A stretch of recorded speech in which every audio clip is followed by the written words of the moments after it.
Montre et mystère vous plonge dans la crise du quartz. Dans les années 80, le quartz l'emporte sur la mécanique, l'écran LCD détrône le cadran à aiguille, la Suisse va devoir contre-attaquer.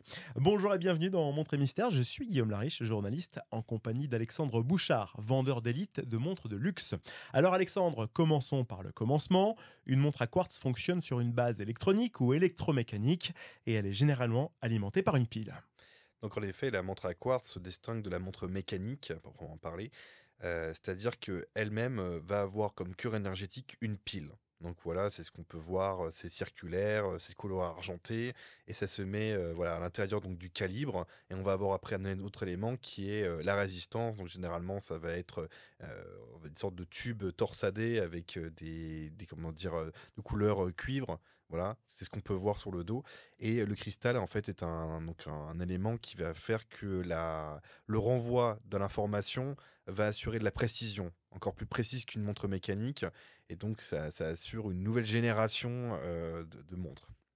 Alors, le prédécesseur de la montre à quartz, c'était l'Accutron qui a été développé en 1954. Oui, très vite, en fait, on a compris comment fonctionnait le quartz, du moins ses propriétés, et avec l'idée qu'en fait, ça faisait du renvoi d'informations. Donc, en fait, ça permettait d'avoir, on va dire, 100 000 opérations de renvoi de l'énergie, en tout cas de l'information vibratoire, et ça permettait en fait de transcrire cette information-là sur la précision d'une aiguille. Donc chose qui était recherchée à proprement parler par les horlogers, mais ça sortait, on va dire, de l'ordinaire d'utiliser du quartz. Donc on n'avait pas encore un modèle avec de la mécanique et du quartz, ça n'existait pas, parce qu'il fallait l'énergie électrique. Donc c'est là où qu'en fait va avoir la montre à quartz à pile, c'est ça qu'il faut préciser. Et Accutron avait sorti un premier modèle, mais sur le moment, en fait, on va dire que les gens aimaient, enfin pour eux, dans leur tête, les montres c'est mécanique. Donc ils connaissaient pas encore. C'est un peu comme l'arrivée de la smartwatch, tu vois, sur les marchés. Les gens se disent bah non, une montre c'est mécanique. Ils n'avaient pas encore le côté Bluetooth, etc. avec le portable. Alors surtout quand la montre à quartz est arrivée, elle avait quand même un super atout, c'est que une montre à quartz perd environ 0,5 secondes par jour, alors qu'une montre mécanique, là, ça peut perdre jusqu'à 30 secondes au quotidien. Oui, donc cette montre-là, en fait, pouvait être produite en masse, et en plus, elle était précise. Donc tous les horlogers, on va dire au cours du 19e siècle, se battaient sur l'idée de la précision. Comment dire, le relais a été pris au 20e siècle. On disait, bah oui, bah, les montres avec un chronomètre, c'était le terme employé, ou du moins usité par les horlogers, pour dire que la montre était précise. Donc si à un moment donné, on évolue en technologie, le quartz, on va dire, suivait parfaitement cette tendance-là. La différence, c'est que ça n'a pas plu à certaines personnes en Suisse. Pour éviter de perdre du terrain face aux Japonais, 2 maisons suisses se sont rapprochées au début des années 80 pour devenir ensuite le plus grand groupe horloger au monde. Je parle de Swatch Group SA. Oui, alors Swatch Group n'apparaît pas comme ça. En fait, il faut comprendre qu'après la crise de 1929, ça a fait un choc et que l'horlogerie en a pris plein la figure. Donc, on va avoir deux entités qui sont en fait ce qu'on appelle des fabricants d'ébauches. Les ébauches en horlogerie, ce sont les pièces détachées. Donc en fait, il faut savoir que tout est sous-traité, hein. Donc les manufactures peuvent créer leurs propres pièces, mais parfois pour des raisons logistiques ou de facilité, elles faisaient travailler tout le monde à côté. C'est pour ça qu'il y avait des vallées entières qui produisaient des pièces pour différentes maisons. Donc ça permettait aussi de répondre à la demande mondiale. Et à ce niveau-là, tu vas avoir deux entités, la SIEH ainsi que la SUAG. Alors je t'épargne les acronymes. Pour faire simple, l'un est la société de l'horlogerie suisse et l'autre, c'est un même terme, mais c'est en suisse allemand. Et donc, en gros, les Suisses, entre eux, se mettent d'accord. Il faut faire un cartel pour se protéger des aléas, en tout cas des crises des temps modernes. Et lorsqu'arrive, en effet, la nouvelle crise en fait, du quartz, avec l'arrivée de la Seiko Astron en 69, là, c'est une grosse déflagration et qui va torpiller l'horlogerie suisse. On va passer quand même de 1600 entreprises à 600 entreprises. On va avoir 70 000 personnes qui travaillent dans le secteur qui, 20 ans après, on descend à 30 000. Et donc, si tu veux, l'arrivée après de Swatch Group, ça va être un rebond, en tout cas.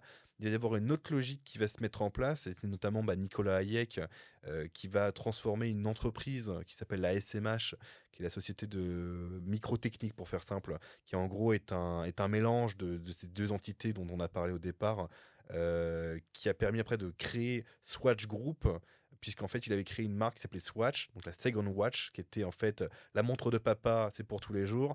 La deuxième montre, donc Second Watch, c'était pour exprimer ses personnalités. Et lui, il avait mis des piles dedans. Donc, il a complètement pris comment dire, le rythme, et il a complètement compris la nouvelle tendance qui s'organisait.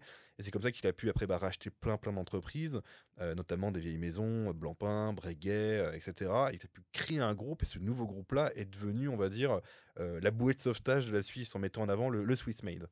Fascinant, fascinant, fascinant. Au niveau de la précision, justement, de ces montres à quartz, maintenant par rapport aux montres mécaniques au XXIe siècle, est-ce que cette précision est toujours différente ou est-ce que maintenant, au contraire, montres mécaniques et montres à quartz sont toutes sur la même échelle et fonctionnent toutes très bien? Alors là-dessus, non, la montre à quartz gagne toujours. En fait, la montre à quartz, même aujourd'hui, on va avoir ce qu'on appelle des montres électromécaniques. Tu vas avoir Seiko qui a en tout cas a mis en avant à travers Grand Seiko d'autres éléments, cette technologie du quartz qui maîtrise très très bien. Les montres mécaniques sont restées, mais resteront toujours moins précises. En revanche, elles ont augmenté en termes de précision. On a quand même eu beaucoup de micro-techniques, on a de nouveaux matériaux, il y a eu énormément d'innovation dessus. En revanche, sur la continuité mécanique, en fait, il y a eu une inversion, on va dire, de la culture. C'est-à-dire qu'avant, la mécanique s'était dépassée, il fallait passer au monde moderne de la pile et du quartz. Désormais, en fait, ce qui s'est passé, c'est qu'il y a un peu une contre-révolution qui est, non, il faut redonner aux aïeux et aux ancêtres de l'horlogerie ce talent, ce savoir-faire de se dépasser, de se décaler de la technologie pour vraiment travailler de la mécanique et se faire des nœuds au cerveau pour créer de nouveaux calibres, alors qu'aujourd'hui, tu as un portable qui est relié par Internet à une horloge atomique. Donc, tu as une précision. Donc, si tu veux, il y a un nouveau hobby, un nouveau engouement, et c'est un peu rendre à César ses lauriers pour ce travail et cette innovation, on va dire, innovation traditionnelle. Alors, j'en reviens à Swatch Group SA, qui est le plus grand groupe horloger au monde. En termes de concurrence, elle est à combien d'années-lumière d'avance par rapport aux autres maisons? C'est-à-dire que ça va du simple au triple au quadruple en termes d'avancement, en termes de chiffre d'affaires, ou alors il y a d'autres maisons qui sont quand même relativement proches et qui sont dans la course? Alors moi, quand on me parle de rivalité suisse, en tout cas sur ce qu'est l'industrie suisse, je fais très attention. J'aime pas du tout en fait qu'on parle de prix parce que ça n'a aucun sens. Certaines maisons sont beaucoup plus performantes que d'autres en termes de vente parce qu'elles ont des produits voilà, d'entrée de gamme qui fonctionnent très très bien. D'autres, par exemple, qui sont devenus des marques de luxe. Tu vois, par exemple, Patek Philippe a toujours été, on va dire, connu. Mais en revanche, comment dire, la Royal Oak de Audemars Piguet a permis de faire une percée pour Audemars Piguet. Donc le Audemars Piguet des années 80 et le Audemars Piguet d'aujourd'hui, voilà, donc au début du 21e siècle, n'a rien à voir. Aujourd'hui, Audemars Piguet est devenu une star. Donc par exemple, là-dessus, Swatch Group, il faut rappeler l'origine de Swatch Group, c'est là que tu vas comprendre la puissance de ce groupe-là. C'est que cette entité, cette maison, est avant tout un fabricant d'ébauches, de pièces détachées, qui après a racheté d'autres marques. Donc on a Rado, on peut avoir Tissot, on peut avoir d'autres marques comme Breguet, voilà, je peux en citer d'autres. Mais ces maisons-là ont été victimes en fait de ce déclin et ont été rachetées par la marque Swatch. Et derrière aujourd'hui, Swatch Group fait toujours en fait notamment des ébauches et notamment à les calibres ETA qui sont les calibres revendus partout dans le monde et même en fait l'autorité de la concurrence en Suisse a menacé Swatch Group de geler non, leur futur profit si derrière en fait ils ne permettaient pas plus de concurrence, plus de libéralisation du marché. C'est te dire à quel point Swatch Group est puissant. Donc parce qu'en fait, elle fait vivre la Suisse à leur Suisse et c'est leur Swatch Group. En ce qui concerne l'avenir des montres, quelle va être la prochaine crise, Alexandre?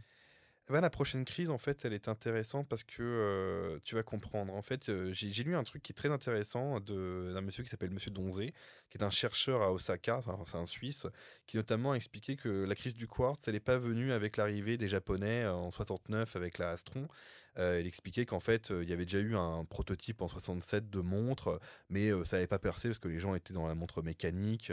Tu as parlé de l'Acutron même avant. En fait, on connaissait le truc. En fait, ce qui s'est passé, c'est que la crise, c'est que les Suisses n'ont pas changé leur mode de production et d'organisation en fait des montres. C'est-à-dire que ce qu'ont fait les Japonais, c'est qu'ils ont compris que d'un côté il y avait la production de masse et de l'autre côté il y avait les montres de qualité. Et alors les Suisses en fait n'avaient pas fait enfin pour eux la production de masse c'était de la montre de basse qualité et la montre de luxe en fait on pouvait mettre un peu plus de temps mais c'était pas bien organisé quoi. On prenait son temps etc. Les Japonais eux ont fait un coup extraordinaire, c'est qu'ils ont fait rationalisation des montres de qualité et production de masse. Donc ils avaient les deux avantages dans le même package qu'avaient pas comment dire les Suisses. Et derrière les Suisses étaient victimes en fait aussi de la crise du pétrole dans les années 70. Il y avait aussi le franc suisse qui coûtait trop cher. Il y avait en fait il y a eu plein d'éléments autour de la Suisse et en fait qui ont fait que en fait la Suisse était une industrie qui était en train de dormir avec l'horlogerie et elle cherchait pas plus à innover. Donc en fait ils ont pris en fait un coup effroyable là-dedans simplement parce que avec ces cartels ils pensaient que tout allait bien. Et en fait, cette fameuse arrivée du quartz a juste accentué le trait pour montrer non les gars, vous êtes un peu en retard, vous avez dans un modèle vieillot. Aujourd'hui, la crise qui va arriver, c'est que au cours donc du 21e siècle, là, dans les premières années, en tout cas les 20 premières années, il y a eu une démocratisation du luxe qui s'est ouvert. Les gens déjà ont compris que le luxe était accessible. Le luxe est aussi rendu accessible pour eux. Désormais, on pouvait s'acheter des Patek Philippe. C'était pas que lié aux millionnaires. Tu vois, on pouvait acheter des anciens modèles, voire même des Audemars Piguet. Il y a énormément de personnes qui achètent des Rolex. Rolex, c'est connoté comme la marque des riches, en tout cas pour certaines personnes.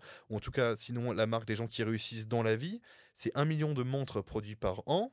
La capacité de production de Rolex.